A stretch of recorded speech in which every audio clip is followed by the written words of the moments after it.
আহিছো ষ্টুডিঅত মই পৰিমিতা আৰু লৈ আহিছো এই মুহূৰ্তত আজিৰ দিনটোৰ বাতৰি কাকতৰ শিৰোনাম প্ৰথমে হাতত তুলি লৈছো অসমীয়া প্ৰতিদিন বাতৰি কাকতখন কি আছে প্ৰথমে মুখ্য পৃষ্ঠাত স্থান দিয়া খবৰ কেইটা জনাম পেহেলগাম কাণ্ডৰ পিছত ইছলামাবাদৰ বিৰুদ্ধে কঠোৰ স্থিতি নতুন দিল্লীৰ পাকিস্তানেৰে সকলো বাণিজ্য বন্ধ ঘোষণা স্থলপথ নৌপথেৰে পাকিস্তানেৰে নহব কোনো বাণিজ্য ভাৰতীয় বন্দৰত পাক জাহাজৰ প্ৰৱেশ কৰিলে নিষিদ্ধ ডাকযোগেও আহিব নোৱাৰিব কোনো পাৰ্সেল আৰু চিঠি পত্ৰ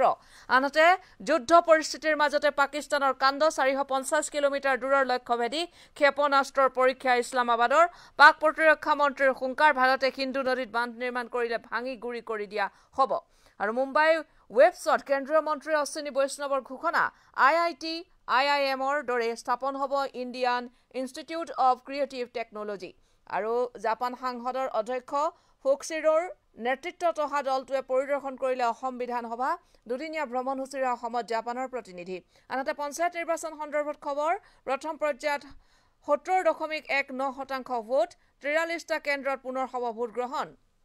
আৰু কলম্বো বিমানবন্দৰত উৎকণ্ঠা পেহেলগামৰ ঘটনাৰ 6 সন্ত্ৰাসবাদীৰ সন্ধানত চেন্নাইৰ পৰা যোৱা বিমানত চলোৱা হৈছে তালাচী আৰু উদ্ভাৱনী চিন্তা প্ৰত্যাহ্বানমূলক গৱেষণা কৰ্মৰে অসম সন্তানৰ কৃতিত্ব বিশ্বৰ 45 গৰাকী ছাত্ৰৰ মাজত জিলিকিল অসমৰ অয়ন শৰ্মা আৰু মেলন আৰু SELS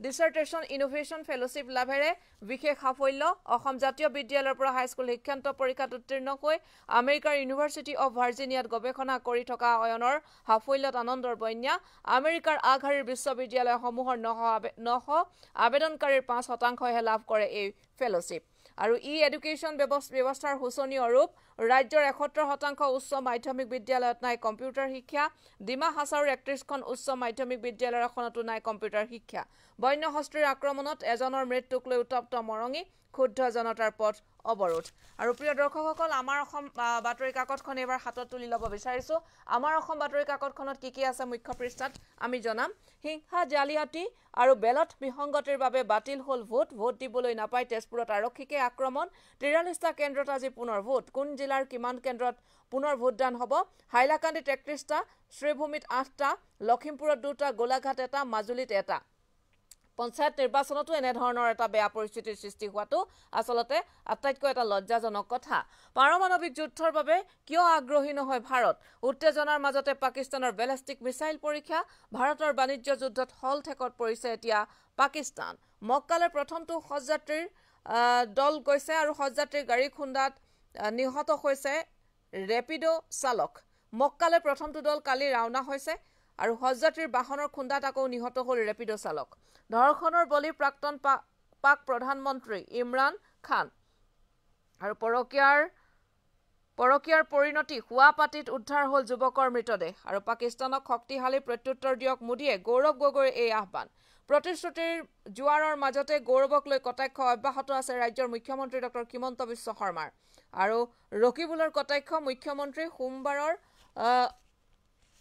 মুখখন দেওবাৰ লাগিছে বুলি তেওঁ ৰকিবুল হুছেইনে মন্তব্য কৰা পৰিলক্ষিত হৈছে আৰু এয়া মুখ্যমন্ত্ৰীৰ সোমবাৰৰ মুখখন দেওবাৰ লাগিছে বুলি ইয়াতে কোৱা হৈছে আনহাতে ট্ৰেডিং কেলেংকাৰী সন্দৰ্ভত খবৰ গ্ৰাহকৰ লাখ টকা বিলাসত উৰুৱাইছিল সুমি বিহালে সুমি জেলতে কাৰামুক্ত হ'ল বিশাল আৰু তাৰ্কিক আৰু কালিৰ দিনটোৰ খবৰ এটা গুৰুত্বপূৰ্ণ খবৰ গুৰুতৰ অসুস্থ গীতাৰ পৰিচৰ্যা উদ্বিগ্ন গয়াৰ আকিল বন্তাৰাৰ টিমু এয়া এটা হাতী দেখিবলৈ পোৱা গৈছে আৰু গীতা নামৰ এই হাতীজনী অসুস্থ হৈ পৰিছে চিকিৎসা অহৰহ চলাইছে স্থানীয় লোকসকলে এতিয়া উদ্বিগ্ন হৈ পৰিছে যিসকলে এই গীতাৰ নামৰ হাতীজনীৰ পৰিচৰ্যাত কৰি আছিল তেওঁলোকে এতিয়া উদ্বিগ্ন হৈছে দুখ প্ৰকাশ কৰিছে বন্তাৰাৰ টিমো আহি হাতীজনীক এতিয়া চিকিৎসা চলাই আছে বুলি জানিব পৰা গৈছে প্ৰিয় দৰ্শকসকল এতিয়া হাতত তুলি লৈছো দৈনিক অসম বাতৰি কাকতখন দৈনিক অসম বাতৰি কাকতখনত কি আছে খবৰ জনাম ভোট গ্ৰহণৰ মাজতে লখিমপুৰৰ পৰা গেৰুকামুখলৈ নিয়া হ'ল টাৰবাইনৰ যন্ত্ৰাংশ প্ৰথম পৰ্যায়ত 70.19% ভোটদান 43টা কেন্দ্ৰত পুনৰ আজি হ'ব ভোট গ্ৰহণ পেহেলগামত সন্ত্ৰাসবাদীৰ আক্ৰমণৰ কঠোৰ কূটনৈতিক প্ৰত্যুত্তৰ ভাৰতৰ পাকিস্তানৰ পৰা বন্ধ সকলো আমদানি ভাৰতীয় বন্দৰত নিষিদ্ধ পাকিস্তানৰ জাহাজ বন্ধ চিঠিপত্ৰৰ আদান প্ৰদানো কঠোৰ নিৰাপত্তা ব্যৱস্থাৰ মাজত ৰাজ্যত নিট পৰীক্ষা প্ৰতিটো কেন্দ্ৰত IAS আৰু SES বিষয়াৰ চোকা নজৰ আৰু 450 কিলোমিটাৰ দূৰত্ব ভেদি কৰিব পাৰে আঘাত উত্তেজনাৰ মাজতে বেলিষ্টিক ক্ষেপণাস্ত্ৰৰ পৰীক্ষণ পাকিস্তানৰ প্ৰধানমন্ত্ৰীয়ে আলোচনাত বহিল মুখ্যমন্ত্ৰী ওমৰ আব্দুল্লাহ আৰু এয়া পেহেলগামৰ ঘটনাৰ পাছতে প্ৰথমটো সাক্ষাৎ জম্মু কাশ্মীৰৰ মুখ্যমন্ত্ৰীৰ সৈতে দেশৰ প্ৰধানমন্ত্ৰী নৰেন্দ্ৰ মোদীৰ আৰু পাক প্ৰতিৰক্ষা মন্ত্ৰী আসিফৰ পুনৰ ভাবুকি হিন্দু অৱবাহিকাত ভাৰতে বান্ধ নিৰ্মাণ কৰিলে ধ্বংস কৰিব পাকিস্তানে আৰু পঞ্চায়তৰ ফলাফলে নিৰ্ধাৰণ কৰিব দলীয় বিধায়কৰ ৰাজনৈতিক ভৱিষ্যত মুখ্যমন্ত্ৰী ডক্টৰ শৰ্মাৰ ৰাজহুৱা বাৰ্তা আনহাতে মুকলি আকাশৰ তললৈ বিশাল ফুকন চৰ্ত সাপেক্ষে জামিন লাভ জমা দিব লাগিব পাছপোৰ্ট আৰু উত্তৰ পূবৰ হজ যাত্ৰা আৰম্ভ 319 হজযাত্ৰীক লৈ যাত্ৰা কৰিলে এখন বিশেষ বিমানে আৰু 8 বছৰত বানত ক্ষয়ক্ষতি 18,000 কোটি টকা SDRF বিতৰণৰ বাহিৰে অসমে পোৱা নাই কোনো ধৰণৰ সাহায্য আৰু 1 অক্টোবৰৰ পৰা গেছ চিলিণ্ডাৰৰ মূল্য 650 টকা হ'ব কলিয়াবৰৰ হালনাত প্ৰচাৰ ৰাজ্যৰ মুখ্যমন্ত্ৰী ডক্টৰ হিমন্ত বিশ্ব শৰ্মাৰ তাতে মন্তব্য কৰিছে মুখ্যমন্ত্ৰীগৰাকীয়ে জাপানৰ প্ৰতিনিধি দলক আদৰণি মুখ্যমন্ত্ৰীৰ অসমৰ সৈতে সম্পৰ্ক অধিক সুদৃঢ় হ'ব মুখ্যমন্ত্ৰীৰ মিথ্যাচাৰ মানি নলয় ৰাইজে 5 জানুৱাৰীৰ সভা দেৱব্ৰত শইকীয়াৰ মন্তব্য প্ৰধানমন্ত্ৰী নৰেন্দ্ৰ মোদীয়ে সামাজিক ন্যায় প্ৰদান কৰিছে পলাশবাৰীত কেন্দ্ৰীয় মন্ত্ৰী সৰ্বানন্দ সোণোৱালৰ মন্তব্য ভাষণত আনহাতে দেওবৰীয়া বিশেষ চৰ্চা শিতানত তেওঁলোকে উল্লেখ কৰিছে সিন্ধু জল চুক্তি স্থগিতকৰণেৰে ভাৰতৰ কূটনৈতিক যুদ্ধ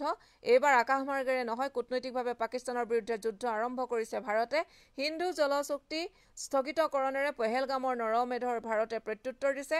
এই চুক্তিৰ বিভিন্ন দিশ সামৰি তেওঁলোকে দেওবৰীয়া বিশেষ চৰ্চা শিতানত তেওঁলোকে এক চৰ্চা কৰা পৰিলক্ষিত হৈছে প্ৰিয় দৰ্শকসকল এয়া আছিল আজিৰ দিনটোৰ বাতৰি কাকতৰ শিৰোনাম কালিৰ দিনটোত ৰাজ্যত প্ৰথম পৰ্যায়ৰ যি পঞ্চায়তৰ যি নিৰ্বাচনৰ যি ভোট গ্ৰহণ অনুষ্ঠিত হ'ল কিছু বিসংগতি হ'ল কিছু উত্তেজনামূলক পৰিস্থিতিৰ সৃষ্টি হ'ল তাৰ মাজতেও সেই ভোটদান কাৰ্যসূচী অনুষ্ঠিত হ'ল প্ৰথম পৰ্যায়ত আৰু আজি পুনৰ ৰাজ্যৰ কেইবাটাও প্ৰান্তৰ 43টা কেন্দ্ৰত ভোট গ্ৰহণ অনুষ্ঠিত হ'ব কালিৰ দিনটোত হোৱা বেমেজালিৰ বাবে আৰু লগতে ৰাজ্যৰ তথা দেশৰ বিভিন্ন খবৰ প্ৰকাশ কৰিছে মুখ্য পৃষ্ঠাত স্থান দিছে বাতৰি কাকত কেইখনে পেহেলগাম ঘটনা সন্দৰ্ভত ভাৰতে পাকিস্তানৰ বিৰুদ্ধে যি সিদ্ধান্ত গ্ৰহণ কৰিছে পাকিস্তান হলঠেকত পৰিছে সেই খবৰ যুগুতাইছে বাতৰি কাকত কেইখন আৰু নামনি অসম আৰু লগতে মধ্য অসমত যি মুখ্যমন্ত্ৰীয়ে বা কেন্দ্ৰীয় মন্ত্ৰীয়ে বা বিভিন্ন গৰাকী ৰাজ্যৰ মন্ত্ৰী বিধায়কে নিৰ্বাচনী প্ৰচাৰ চলাইছে পঞ্চায়ত নিৰ্বাচনৰ সেই খবৰ যুগুতাইছে মুখ্য পৃষ্ঠাত বাতৰি কাকত কেইখনে স্থান দিছে আৰু ইয়াৰ পাছৰ খবৰসমূহৰ বাবে চাই থাকক কিষাণ নিউজ এতিয়া বিদায় লৈছো ধন্যবাদ